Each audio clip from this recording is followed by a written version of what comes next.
episode of Fantasy Benchwarmers. This is actually our fourth episode, and in this episode, we'll continue giving out the Fantasy Team Awards of every NBA team.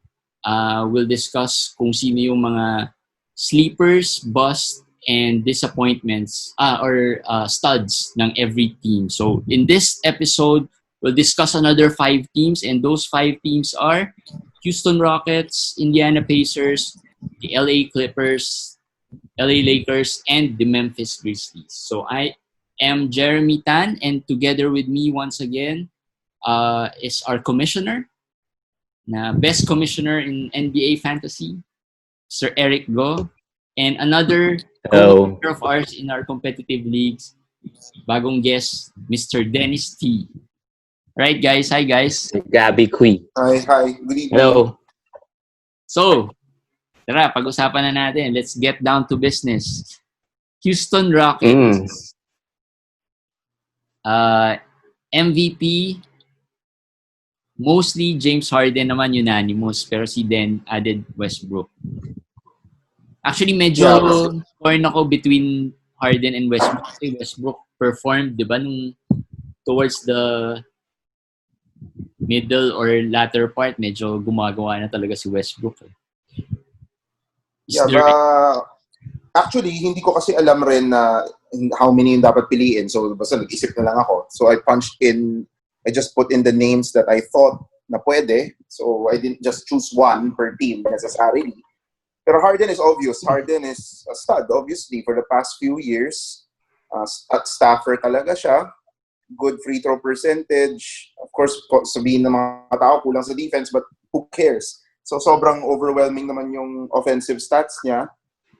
For a 9-cat league, he has proven himself to be a stud. Now, Westbrook, we had doubts coming into the year na will he be able to deliver the same amount of statistics he has since during his OKC days. But I think he has approximated those stats somehow, even with playing with James Harden. No? So I considered him a stud for Houston because Houston basically this year, especially towards the second half of the season, it's been a 2-horse team. It's really been Harden and Westbrook and not much else if you're looking for pure stats. Do you guys still think that this is still Harden's team? Maraming nagsasabi it's Westbrook's team. Hindi, Harden's team pa rin to.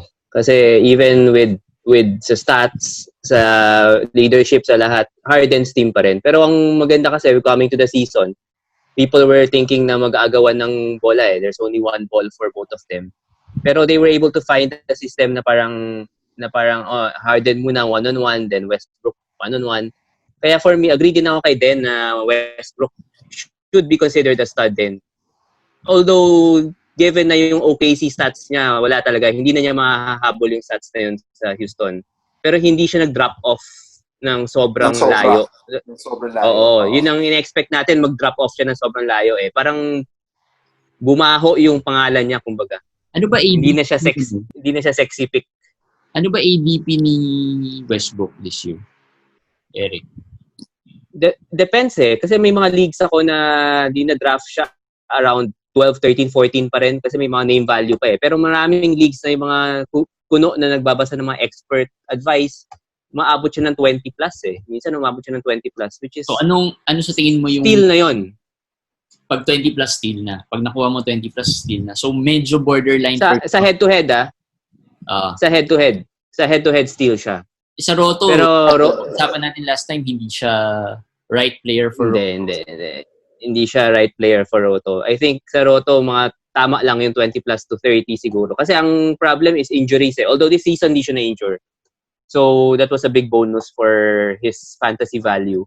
Pero we cannot expect that to happen every season. Lalo na tumatanda na siya. So, I think next season, 20 plus will still be around the time na mapipick siya.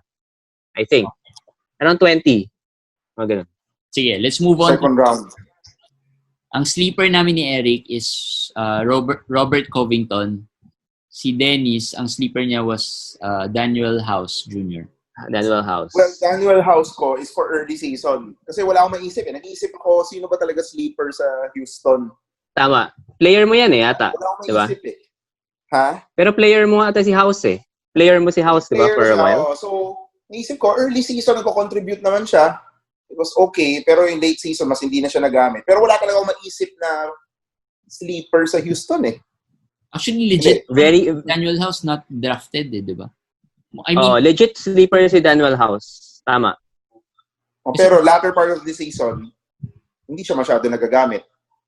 Kasi may trade eh. After nagkaroon ng trade, medyo nawala siya sa rotation at na-injure siya for a while. Pero yun, hinto ang season eh. So hindi natin alam how the rotation will fly out. Pero kaya ako lang pinili si Covington kasi until now, for me, sobrang underrated. Alam naman na lahat ng kalaro ko sa fantasy how I love Robert Covington talaga. Kasi parang Sean Marion light eh. Parang ganun yung dating niya eh. And hindi talaga siya sikat kasi hindi siya magiging all-star player, hindi siya mananalo ng awards. Pero yun, yung steals, blocks, 3 points nandun eh. At saka going forward, yung role niya sa Houston, feeling ko perfect for him. Sobrang perfect for him. Elite kasi siya on defensive stats eh. Yun yung malaking ano niya eh. Tapos rare turnovers. Pero sleeper siya in the sense na maraming kasi galing rin siya sa injury last year, di ba? Yes, galing siya sa injury. Sa Minnesota ata siya, di ba? Bumaba yung value niya in terms of sa draft eh. Si Covington kasi pag yung field goal niya is 45%, talagang sleeper na sleeper siya. Pero we all know may mga may mga horrific slumps yan eh. Minsan nasa 30%, 20%. Yun ang masakit. Kaya yun ang nakakasira ng value niya. Yung field. Sa Minnesota, hindi talaga siya wala, hindi siya nag-produce talaga. Yung ina-expect natin. Very disappointing yung production niya sa Minnesota. Pero sa Houston, this is the perfect situation for him. Oo. Okay, let's move on to bust. So, unanimously, ang bust, and kawawa naman tong bust na to kasi bust rin siya when he was moved to Atlanta, si Clint Capella. And then si Eric, added Eric Gordon sa bust list niya. Ako, inis lang ako kay Eric Gordon kasi nung sa isang liga namin, liga natin, pinipick ko siya, pag-pick ko, gagawa siya 30 points, mga 6-3, 7-3, tapos sa next game may injure siya. Kaso gumawa siya, so hindi mo naman siya ma-drop. After 2 to 3 games, the-drop mo na siya kasi no choice ka na. Biglang maglalaro siya, gagawa ulit siya ng 30 points, 32 points. Tapos may injure na naman siya. Injury. So, nakaka-frustrate. Very injury prone na. Pero Capella is really, really obvious. Kasi nga, na-trade pa siya. If we're gonna consider the value of Clint Capella even after his Houston days, mas malala yun. Sobrang lala. First, not enough games. Season. Yes. For the season, not enough games talaga. Wala talagang production. That's 0 for you. And then, yun. Wala. Walang pumapasa sa kanya na the system is not the same. I don't know if hindi they will be able to utilize him. Hindi ko napansin sa Atlanta. Nung naglalaro siya with Houston, pag on the court siya, does he produce the same way? Hindi ko masyado napansin. Yes. It approximated. Hindi katulad last year. Medyo nag-drop off siya eh. Kasi si Westbrook, inagawan siya ng rebounds eh. Yun yung value niya eh. Taga-box out na lang rin ulit siya. Si Capella. Parang si Steven Adams. Kung paano si Steven Adams, ganoon din si Westbrook. Si Harden din, kasi si Westbrook parang pati rebounds nag-aagawan eh. Oo nga. 'Di ba? Sila na mismo. So yung one ball for the team, mas naging nakikita siya sa rebounds. Kasi yun ang pinag-aagawan nila eh, rebounds. Parang they're really very conscious with their stats eh. Harden and Westbrook. So kaya nauubusan ng stats. So with Atlanta, tapos na sa tingin mo napalala pa. Napalala ng na-trade siya.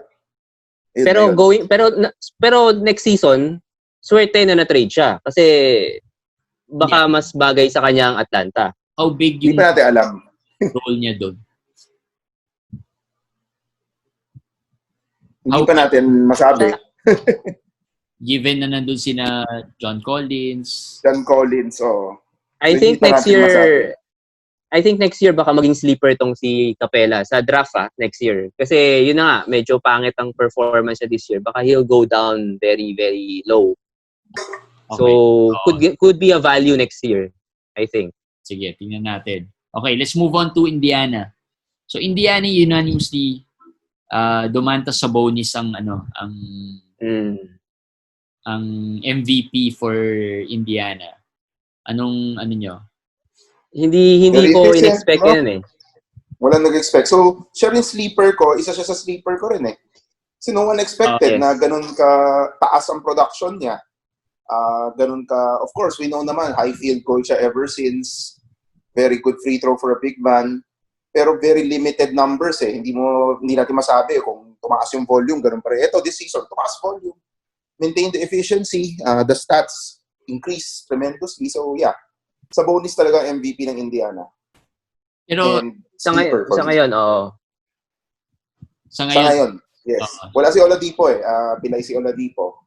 So, for the season, this is isang bonus talaga. although nung start ng season, maybe a consideration si Brogdon medyo gumawa eh. For Yes, a while. Brogdon. Very short time. Player ko si Brogdon. Kaya, Si Brogdon, na naman yan, another of those roto players eh.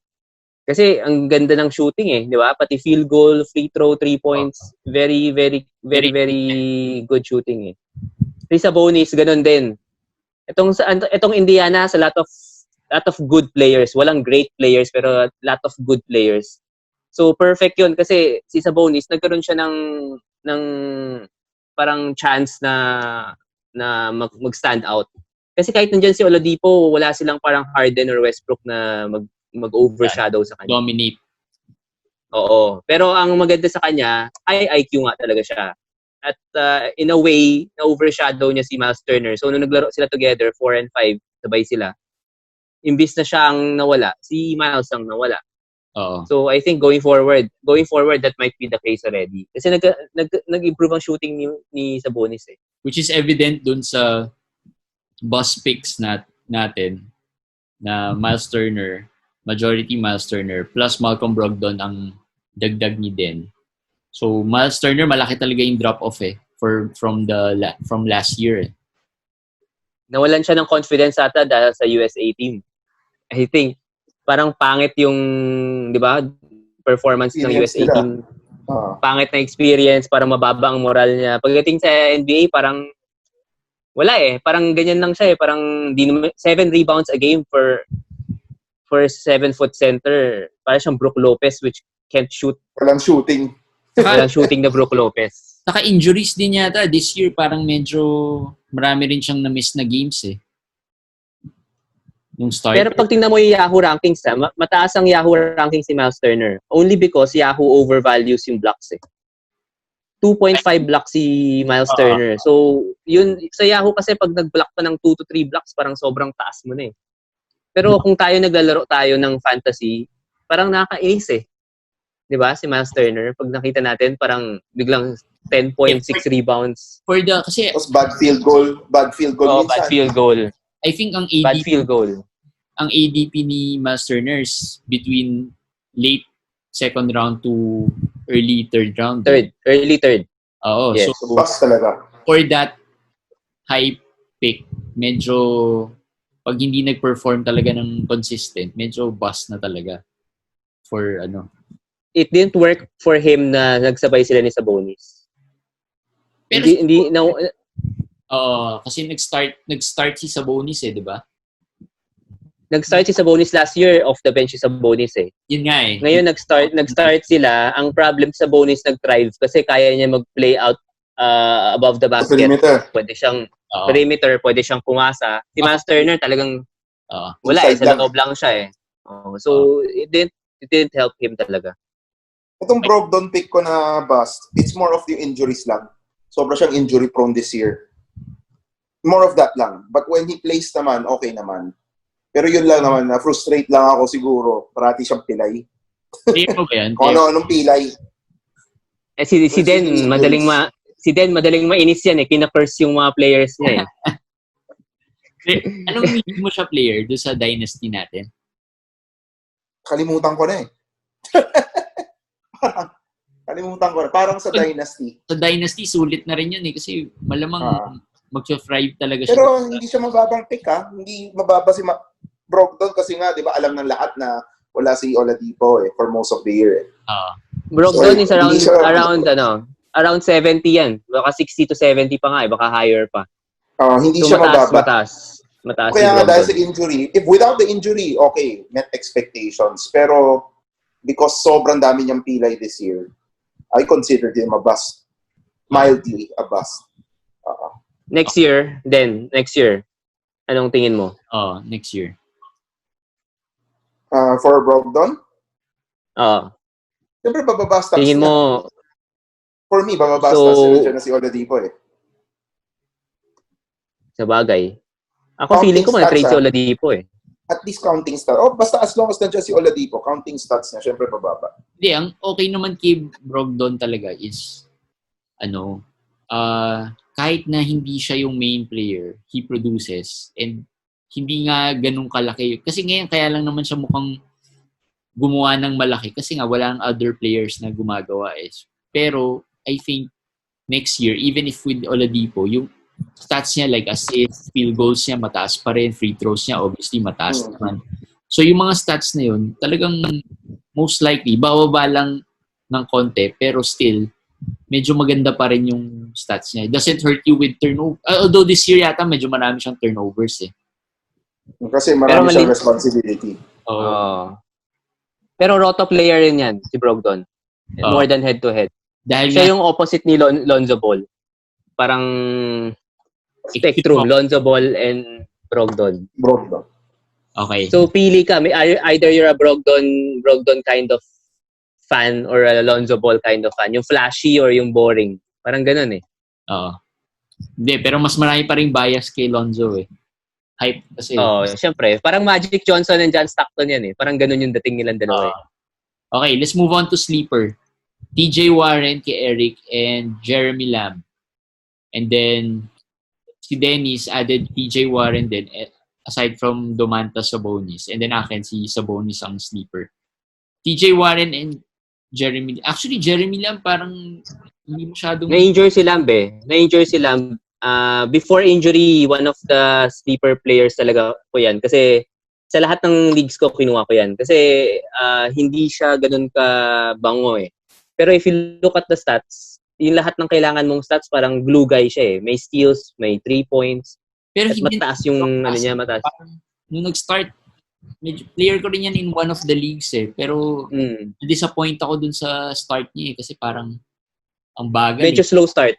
Medyo slow start. Pero yung nangyari nga noon dahil slow start, maraming tao parang re-night off na siya. Parang ayoko yan. Pero hindi nila napansin masyado na sa gitna. Medyo sobrang init eh. Sobrang init. Sobrang secret player nga sabi namin ng nila Van dati. Sobrang secret player tong si Jeremy Lamb. Kaya sobrang laking bagay na na-injure na ACL. Medyo masakit. Even with Oladipo next year, na most likely would start, ano yung magiging fantasy value ni Lamb? Coming off ACL eh. So coming off ACL for a player na hindi superstar, I would not touch him. Hindi ko pipick yan. Pero pagka free agent siya, pwede siguro pang stream. Pang dagdag ng games ganyan. Hindi ko siya i-draft. Kasi upside wala eh. ACL yan eh. So sure yan, kailan maglalaro yan. Makang-miss ng games yan. So malabo. Ang pipick ko is si TJ Warren. TJ Warren, okay. Talk about TJ Warren. Yun ang ipipick ko kasi TJ Warren, scorer talaga eh. Sleeper ba TJ Warren? Phoenix base pa lang eh. We thought na kasi sa Phoenix, walang tao. Wala siyang kasama. So, nakagawa siya ng ganung at that level. Pero hindi natin naisip na yung lumipat siya Indiana. Halos same eh, no? Yung production niya.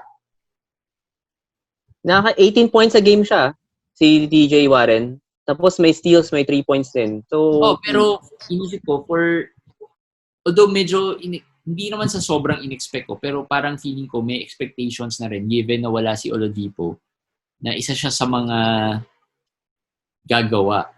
Kasi no one expected si Sabonis to do the scoring. Dominate. Kumbaga, to dominate like that eh. So, ang expectations... Ang isip kasi ng tao, gagawa siya in the sense na scorer siya. Di ba? Si TJ Warren scorer. Pero this season, nagkaroon siya ng ibang stats. Kumbaga nadagdagan yung stats niya. So, everybody knew na scorer siya. Di parang Jordan Clarkson lang siya. Parang ganun. Pero nagka-steals siya, nagka-3 points siya. Tapos ang taas ng field goal niya. So, parang Oo. So, parang yun ang medyo nagpaano sa value niya. Okay. So, TJ Warren, sleeper. Alright, let's move on. Clippers tayo. Okay, so sa Clippers, dito maraming magagaling eh. So, Ito, haters team ko to. Okay. Wala naman sigurong contention na doon. I think clear cut naman yata Kawhi, si MVP. For the reason din na si Paul George was injured. Siguro pero do you think Kawhi is a stud pa rin given the load management issues that he had?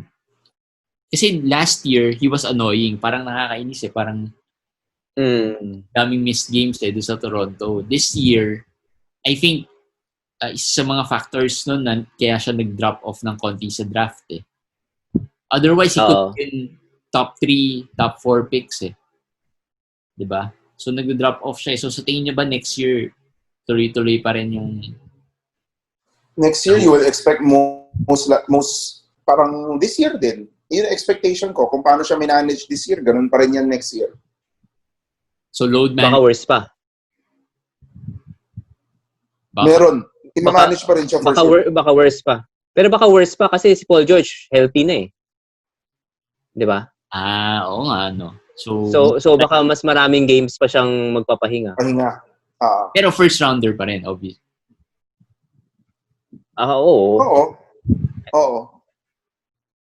Sige. I think mga late first rounder for me. Unless wala akong choice sa first round, hindi ko siya kukunin kasi sakit ng ulo. So, do you get sobrang hirap eh. Or Kawhi? Sino? LeBron or Kawhi? LeBron. Over Kawhi? Oo, LeBron. Given the age ni LeBron.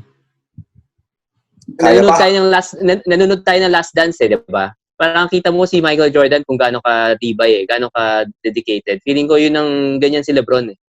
Parang hindi ka LeBron. Ngayon, Lakers na si LeBron.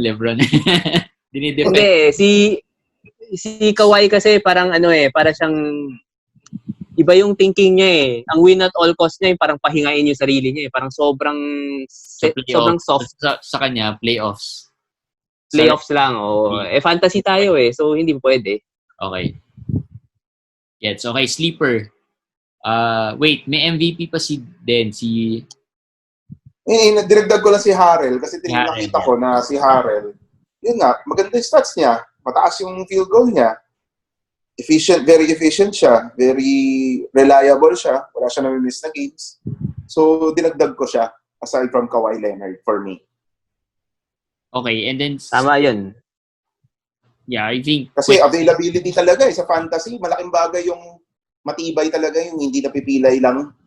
So, for me, big rin siya. Plus, if durable talaga yung player mo. Okay. So, si Harrell parang 4 months 4 months Dennis Rodman. Parang ganun no? Sa Clippers. Pero, who can score? Who can score more? Who can score, Kasi yung system na pick and roll for him talaga eh. Unlike si Rodman, he doesn't consciously, hindi talaga siya mag-score eh.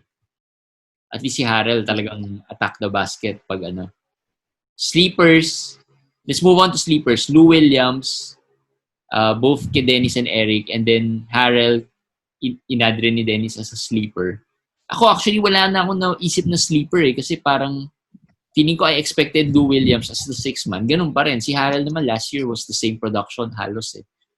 Last year, he was a sleeper, pero this year parang medyo in-expect na natin na ganyan yung production niya eh. So for me, wala na akong nilagay na sleeper talaga. Ako inad ko lang si Lou Williams kasi this last year, if wala naman si Kawhi, wala si Paul George. So medyo mas may expectations tayo na gagawa si Lou Williams. Pero ngayon, this year kasi, di ba, nandun yung dalawa. Parang lahat ng tao parang na-turn off sa kanya na parang, ay wala na to. Pero kasi baka 15 minutes na lang, 20 minutes sa game na lang. Parang ganun yung, hindi ko siya pinik eh.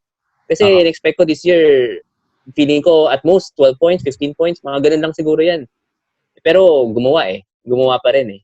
Pero lagi, pansin ko, Lou Williams, laging written off yan eh, during the draft eh. Kasi last year, nung gumawa siya talaga sa Clippers was because na-injure yung, sino ba starter nila nun? may na-injure eh. Tapos na-move siya to the starting position eh, di ba? Kaya siya naging all-star level na player eh. Tapos, para siyang Jamal Crawford eh.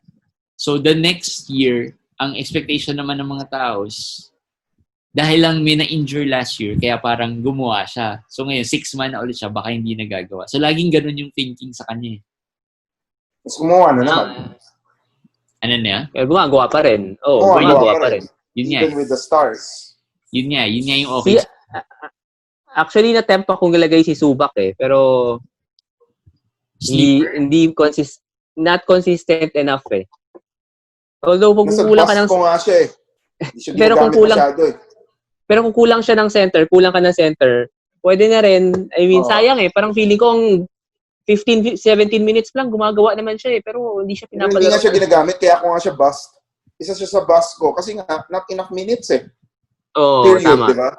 Hindi. Pero yun nga, wala. Bust pa rin. Bust is a bust. I think tama.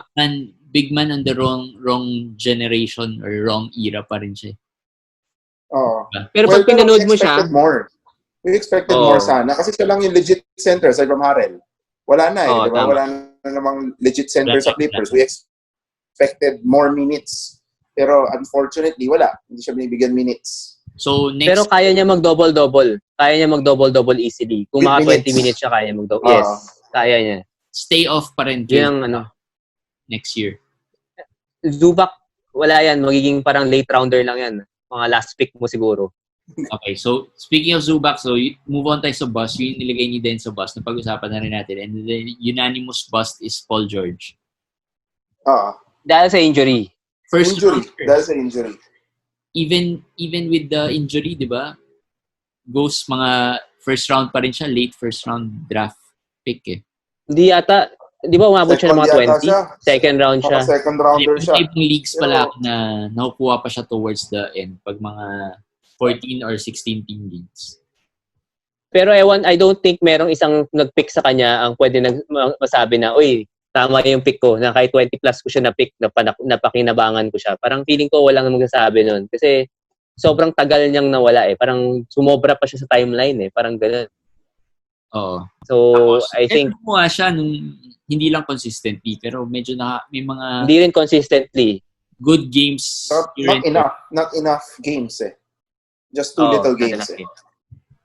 Too few games. Oo. Pero next year, Next year, pag healthy siya, will be a stud. Okay, next year, malalaman natin. If then Paul George or Kawhi next year? Kawhi pa rin. I think Kawhi pa rin. Sa draft I mean fantasy-wise hindi sa NBA real whatever. Fantasy, Kawhi pa rin kayong dalawa. Ay, teka. Bigla ko naisip yung load management ni Kawhi eh. Baka... Hindi, kasi pwede rin naman i-load manage si Paul George eh. Hindi naman siya bata or, di ba? Injury prone din siya. Sige, Kawhi na. Baka alternate sila, take turns sila. Ako lang magpo-Paul George sa inyo. Ako magpo-Paul George ako next year. Feeling ko over Kawhi. Pag comes down to it, magpo-Paul George ako over Kawhi. Sige. For next year. Okay, move tayo sa favorite team natin. Favorite team natin tatlo. Sama ba si Den? Hindi ko favorite team yan. Okay. Favorite mo yan? Unanimous MVP, Anthony Davis. I think medyo obvious naman to. Obvious so, yun. I keep LeBron consideration. Si Den, put in LeBron. Medyo hindi naman hindi rin controversial. Ako, naisip ko rin na posible si LeBron. They've been healthy, period. Kasi we expect naman what we expect. The production expected out of them, they've delivered, and they have stayed healthy. Especially Anthony Davis, diba, with this history, he has stayed really healthy for the Lakers. So, injury prone nga raw eh. Injury prone. Hindi, pero I mean, big part yun kasi alam naman natin what he can do when he's playing. Automatic eh. So, he has stayed on the court. So, yun, obviously, no-brainer. Pero siya yata yung pinakamaraming Anthony Davis goes back to the locker room eh, diba? Tapos makakuha ka ng message sa mga kaibigan mo na parang injured si Anthony Davis. Pero pag bukas mo ng TV, naglalaro naman ulit. Actually, very durable si Anthony Davis this year. Yun nga. That's why... Not only this year, the past few years. Except last year kasi nagtatank yung New Orleans di ba? Sabagay, Ayaw niya maglaro Pero may ever since mga 2 to 3 years ago, medyo naglalaro na siya talaga ng consistently. Marami lang siyang mga near-miss injuries, yung mga bumabalik sa locker room, sumakit yung puwet, yung mga ganun. Medyo dramatic yung injuries kasi niya. LeBron naman known to be durable. So, wala namang issues kay LeBron. Ano natin matibay si LeBron. Except last year. So, actually, si LeBron naging sleeper namin ni Eric. For the reason na feeling ko nag-drop talaga siya sa draft I think yung stats niya, minsan, madalas siya mag-triple-double this year. Pero Jay, hindi ko napipick si LeBron. Hindi ko napipick si LeBron kasi sinabi ni Den na durable Alam mo naman ang curse ni Den. Curse ni Den Pag sinabing durable, may injury na naman next year yan. Yeah nga. Sigurado. So, si LeBron, I think... Quick recovery for Kyrie. Basta quick recovery for Kyrie para hindi na siya bumalik. Sabi sa'yo, dapat Brooklyn pag-usapan natin pag si Den ang nandito Kung hindi alam ng mga nanonood dito, favorite ni Dennis si Kyrie and Kevin Durant. Kevin Durant. Ang mga favorite players ni Den. Favorite players niya. Okay, si Den, inad niya sleeper Dwight Howard. Tama yun. Very good pick ni Den yun. Hindi, no one expected anything from him. Tama. Very good pick. Kumbaga parang clown na siya Parang sinamba lang siya, saling pusa na lang siya dyan supposedly. Pero he turned out to be serviceable. Solid naman, di ba? Numbers niya, decent naman. At saka parang alpha male siya dati, pero ngayon parang naging posy na lang siya ni LeBron Parang, sige, di ba? Parang ganun Yun ang key Di ba? Hindi na niya na-feel na parang this is my team or kahit second, third, wala. Na lang ako. Sa draft, pinagtatawanan na ng mga tao. Kunin mo na yan, si Dwight. Hindi nga siya dapat sign this year. Hindi kaya yun nga Di ba? Kasi sign lang siya because of the injury Injury of DeMarcus. So, yeah, very good pick-up yun. Saka very good pick ni Den yun. Tama rin. Di ko nga naisip si Dwight Nakita ko lang sa choices ni Den. Sabi ko nga si Dwight Howard. Talagang definition na sleeper si Dwight Howard. Tama. Okay, bust, obviously, Kyle Kuzma. Bust. Si Den na magsabi niyan. Player ni Den yan Si Rondo, inadre ni Den. Paborito ni Den si Kyle Kuzma. Wala, Kuzma, malaki ang drop-off niya from last year. Of course, we expected a certain drop-off with Anthony Davis coming in. Pero hindi naman ganito. Sobrang lala talaga. Regress talaga. Hindi ba dahil nag-date niya si Kardashian? Posible rin. Hindi natin alam kung siya nasasarapan. Pero basta malaki sobrang drop-off niya. Yun lang yun. Siya nga yung... Alam ko... Siya yung supposedly big three na wala naman. Siya yung dapat na... Wala, big three. Hindi, ma-approximate man lang niya sana yung production niya last year. Ito talaga, total regression. So, very disappointing. Well, for Rondo naman, because wala siguro opportunity, I was expecting a little more. Maybe more opportunities for Rondo. Yun. Injuries din. Rondo. Part rin yun. Wala nga minutes, not enough minutes, kaya ganyan. Okay, let's move on to the last team, si Memphis Grizzlies. So, MVP, si Eric, all of us got Jonas Valanciunas, and then si Dennis added Ja Morant. Si Ja Morant ba nag-perform on a fantasy level kasi parang feeling ko hindi naman siya ganun ka-consistent for a fantasy production. To be honest, guys, sorry. To be honest, wala talagang alam sa Memphis. Kasi talagang wala akong alam sa Memphis. Hindi ko sinusundan yung team na yan. So, tinignan ko lang, Valanciunas is medyo obvious naman to everyone, di ba? Yung value niya. Very efficient, counting stats plus efficiency. So, obvious yun. Wala, naisip ko lang si Ja Morant kasi siya for me. Siya talaga yung pinakamagaling na rookie this year. Saka siya yung franchise. Si Ja Morant, gumawa siya kahit sa fantasy-wise. Gumawa si Ja Morant. Pero I guess hindi kasing taas ng in-expect ng mga fans na iba. Kasi siguro lahat parang Ja Morant, superstar na tingin nila Hindi pa, pero gumawa siya. I think, tama, nandun lang siya sa level ni Jonas. So, medyo close silang dalawa for MVP. Tama rin yun si Ja Morant. Ang tanong na lang next season, kung anong gagawin niya. Masusurpass na ba niya si Jonas? Yun yung tanong. Dapat. Kasi siya yung franchise player. Si Jones naman parang support player lang talaga ni Ja Morant. Ja Morant will be a all-star. Will be a superstar. Definitely. Baka nga kasi maangas eh. May drive eh. Maangas talaga. Oo. May siya eh. May winning mentality. Oo. Meron siyang Kobe Mamba. Yun. Yun ang hinahanap kong player eh. Mga may Mamba mentality. Favorite ni Eric, Kobe. Kobe fan. Kobe. Ito naman yung t-shirt. Naka-t-shirt nga eh. Sleeper. Okay, sleeper natin. Den had Dillon Brooks. And then kami ni Eric had Brandon Clark. Actually, Brandon Clark player ko yan. So, aside from the injury, sobrang sulit talaga. Parang sobrang efficient, sobrang contribution niya maganda for a limited playing time. Oo. Ako 21 minutes Brooks? lang. Gusto niyo malaman bakit Dillon Brooks? Bakit si Dillon Brooks? Kaya talaga alam ko. Kilala eh. Hindi ko siya kilala talaga. Hindi, pero ko lang yung Memphis na stats. In fairness, may Dillon Brooks, 15 points a game. Ito na siguro yung sleeper ko. Hindi ko talaga alam. Wala ko alam sa Memphis eh. In fairness, si Dillon Brooks produce naman eh. I mean, si Dillon Brooks player ko sa Tinker League natin. Player ko siya. Pick up lang yan, free agent. Oo. Pero sa team ko siguro nasa 6 or 7 producing na siya. So nung pinick up ko siya, dapat streaming lang eh. I-drop ko na siya eh. Pero nag-32 points, nag-25 points, nag-ganitong points. Ang dami niya ng points. Pwede pala yung pinili kong sleeper. Pwede. Pero tama din, di ko rin siya kilala nung pinick up ko siya. Hindi ko rin talaga siya kilala. Sabi ko, sino ba to? Kasi nakita ko starter. Talaga, diba? Nakita ko starter. Sabi ko, akong starter to, baka may minutes. Gumawa. Okay, pwede. Pero yan, definition ng sleeper na hindi na mauulit.